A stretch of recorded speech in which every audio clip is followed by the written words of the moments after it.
En el nombre del Padre, del Hijo y del Espíritu Santo. Amén. Que la paz del Señor esté con cada uno de ustedes, hermanos y hermanas, en este día miércoles 31 de agosto del 2022.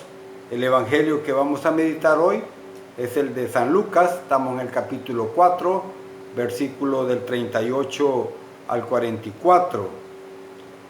En aquel tiempo, al salir de la sinagoga, Jesús fue a casa de Simón. La suegra de Simón estaba enferma, con fiebre muy alta, y rogaron a Jesús que la curase. Jesús, inclinándose sobre ella, increpó a la fiebre, y la fiebre desapareció. La enferma se levantó inmediatamente y se puso a atenderlos. A la puesta del sol llevaron ante Jesús toda clase de enfermos, y él los curaba poniendo las manos sobre cada uno. Muchos estaban poseídos por demonios que salían de ellos gritando: «Tú eres Hijo de Dios». Pero Jesús los increpaba y no les permitía que hablaran de él, porque sabían que era el Mesías. Al hacerse de día, Jesús salió de la ciudad y se retiró a un lugar solitario. La gente estaba buscándolo, y cuando lo encontraron, querían detenerlo para impedir que se fuera de allí. Pero Jesús les dijo: «Tengo que ir también a otras ciudades a llevarles la buena noticia del reino de Dios, pues para eso he sido enviado». Y andaba proclamando el mensaje por las sinagogas de Judea. Palabra del Señor. Gloria y honor a ti, Señor Jesús. Importante mensaje, hermanos y hermanas, que la liturgia de la Iglesia nos presenta cada día.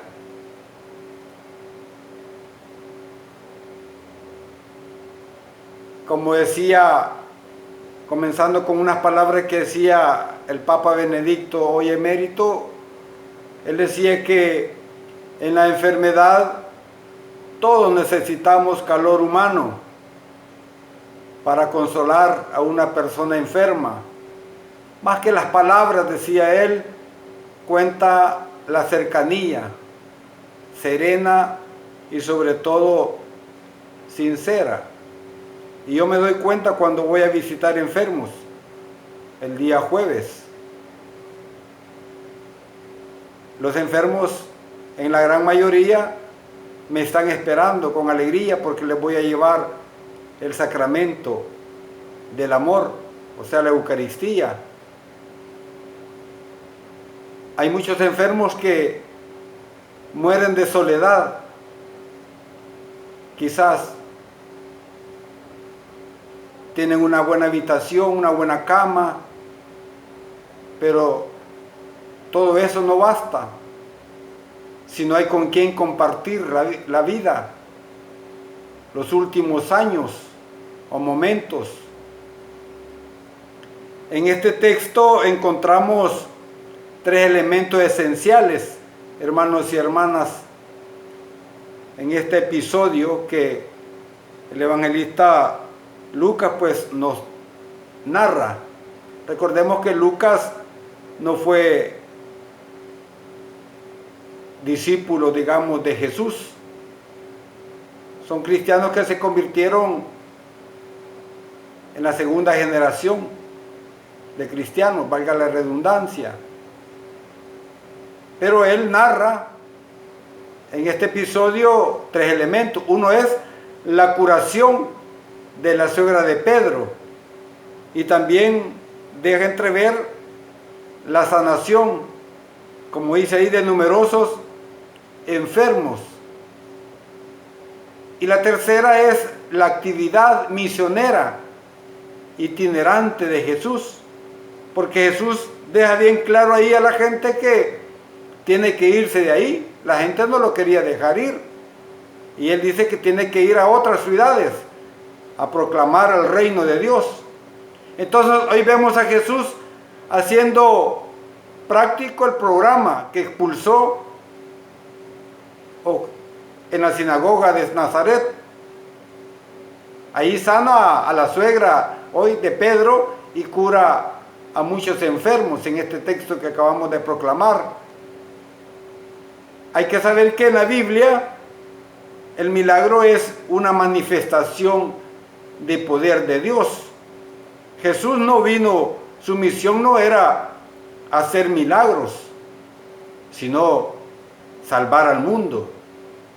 Pero tenía que, a través de los milagros, manifestar ese poder que Dios le había dado. Jesús entonces, hermanos y hermanas, es el profeta poderoso, como dice la misma palabra, en hechos y palabras. Hoy se sigue dando esas manifestaciones donde el ser humano experimenta el poder salvador de Dios.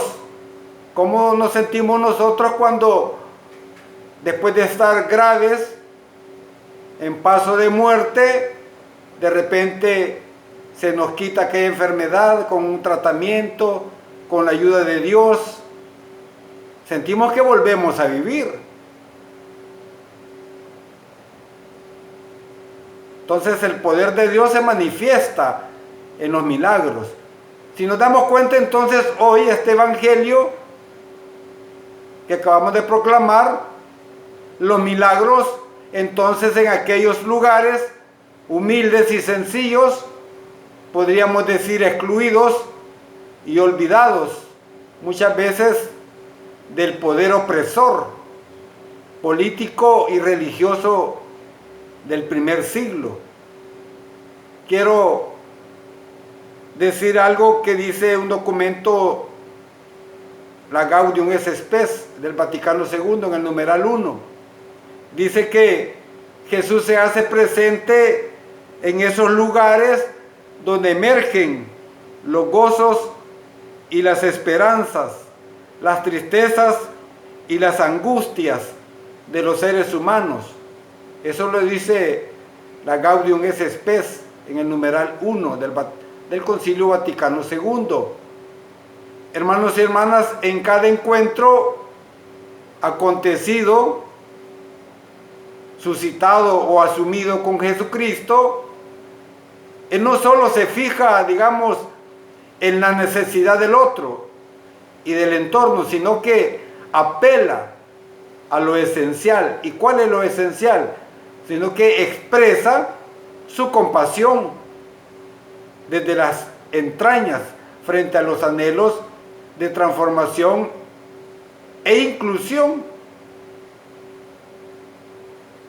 de todos los géneros y culturas.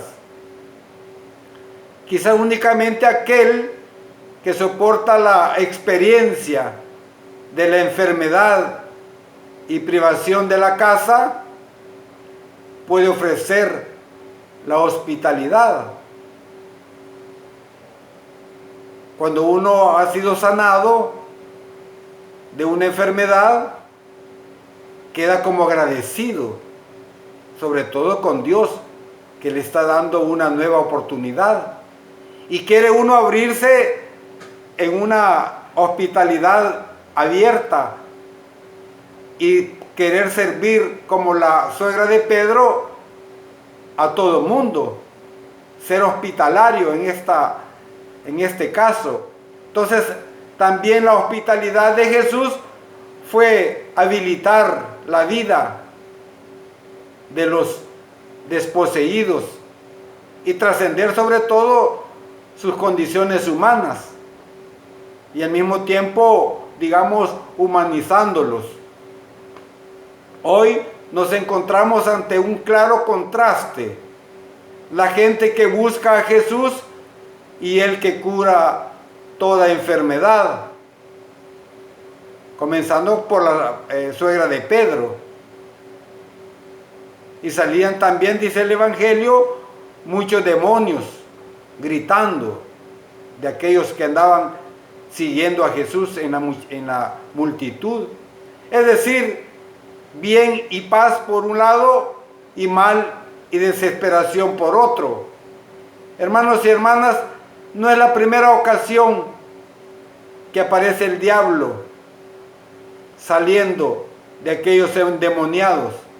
El demonio, debemos de saber que es una criatura de Dios y que el poder que tiene el demonio es limitado en comparación con el poder de Dios, porque Dios mismo le da el poder al demonio y el demonio él mismo reconoce el poder de Dios, y lo vemos aquí en este texto, que lo reconoce a Jesús, y Jesús los manda a callar. Cállense, no digan nada. Es decir, huyendo de la presencia de Dios entre gritos y exclamaciones. Recordemos también aquel endemoniado de Gerasa. Sorprende que el propio diablo reconoce a Jesús, y como en el caso de Gerasa, en el capítulo 8, 26, 39 de Lucas, es el mismo quien sale hoy al encuentro de Jesús. Eso sí, muy rabioso y molesto, porque la presencia de Dios perturbaba su vergonzosa tranquilidad. Tantas veces también nosotros, hermanos y hermanas, pensamos que encontrarnos con Jesús, muchas veces hay gente que dice, es un estorbo, nos estorba tener que ir a misa el día domingo, nos inquieta pensar que hace mucho que no dedicamos un tiempo a la oración, nos avergüenza de nuestros errores, en lugar de ir al médico de nuestra alma a pedirle sencillamente perdón. Pensemos si no es el Señor quien tiene que venir a encontrarnos, pues nosotros nos hacemos muchas veces los rogaditos para dejar nuestra pequeñez, nuestra cueva, y salir al encuentro de quien es el pastor de nuestras vidas. A esto se le llama sencillamente, hermanos y hermanas, tibieza. ¿Cuántos hermanos tienen los pies buenos y no quieren venir a la iglesia?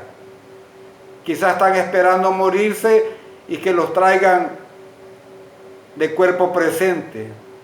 ¿Para qué sirve ya? Si en vida es que yo y usted y yo nos tenemos que convertir, tenemos que vivir la gracia de Dios. En vida, hermanos, como dicen algunos, en vida tráiganme flores, en vida denme lo que me quieren dar para gozarlo, y ya muerto, ¿para qué? Solo sirve para tranquilizar muchas veces la conciencia. Hay un diagnóstico para esto: falta de tensión en el alma, como también la angustia, curiosidad desordenada o hiperactividad, pereza espiritual con las cosas de la fe, ganas de estar solo con uno mismo. Hay gente que dice, yo me siento bien yo solita en mi casa, y eso es vida cristiana, y esa es vida saludable. Si la vida es para compartirla, si nosotros somos seres sociables, que necesitamos de otros para poder vivir nuestra vida y aprender a vivir, no es para encerrarnos nosotros mismos como un gueto. No, hermanos y hermanas.